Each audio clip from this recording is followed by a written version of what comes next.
uu ka dhacay maqaaxi ku taalla inta u dhaxaysa hoteelka Weheliya iyo isgoyska dabka ee Muqdisho. Dad badan oo ka mid ah kuwii maqaaxida ku jiray ayaa dhintay, kuwa kale oo bannaanka marayna sidoo kale waa ay dhinteen. intii aan goobta ku sugnayn waxaan arkaynay meydad qaarkood jirkoodu go'go'ay oo halka qaraxa uu ka dhacay laga soo saarayo.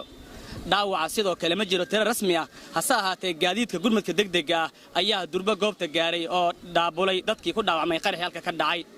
goobjoogayaasha iyo dadka ka agdhow halka qaraxa uu ka dhacayna waxa ay sheegayaan in qaraxa uu ahaa mid gaari loo adeegsaday.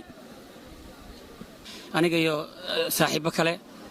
meeshana wada ogtiin koox wariyaalan ku fariisan jirnay anagoo tiim badana marka alxamdulillah laba saaxiibada ayaa kamid ahaa baa ku harsanaa maqaaxida oo qadaynayay qaraxii saas ku dhacay anagoo marka shoog baa runtii nagu dhacay oo ma sheego qaraxii sidoo u dhacay in yar ka bacdi ma soo baraarugnay meeshii baan ku laabtay saaxiibadii labadii kamid ah waa dhinteen Allah yarxamu raaximiin qaraxa ka dhacay marka waa maqaayadii adigu aad ka qadaynay maqaaxidii aan ka qadaynay agaga horteeda waa marka alxamdulillah anagii ilaahay waa nabadbaadiyay runtiina dhacdo waxay ahayd aad xun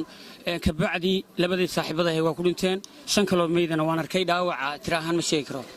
aan meydkooda arkay labadii saaxiibada ayaa geeriyooday ma bahda saxaafadda kamid ahaayeen maya saaxiibo caadi ahaayeen oo kamid ah dhalinyarada aqoon-yahaninta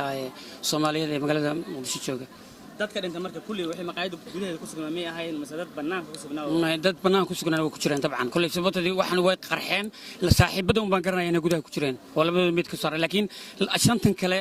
banaanka bay kala kulantay qarax kala ku xaqiijiyay marka adiga waa ana arkayba ana xaqiijiyay naxdintii ka bacdi markii xoogaa aan kala dignay oo qalbigu noo digay oo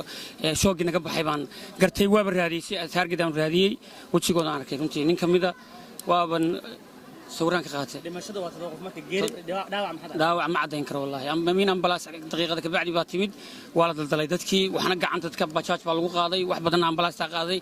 alxamdulillah ma sheegi karo ma cadeyn karo qarax marka gaari qarxay ma xasuusan kartaa hadii maya did meesha waan ka dhaweyn laakiin wax qarxay qaraxa iyo dhulka aan ku dhacnay iyo dhibaatadii u bisaanan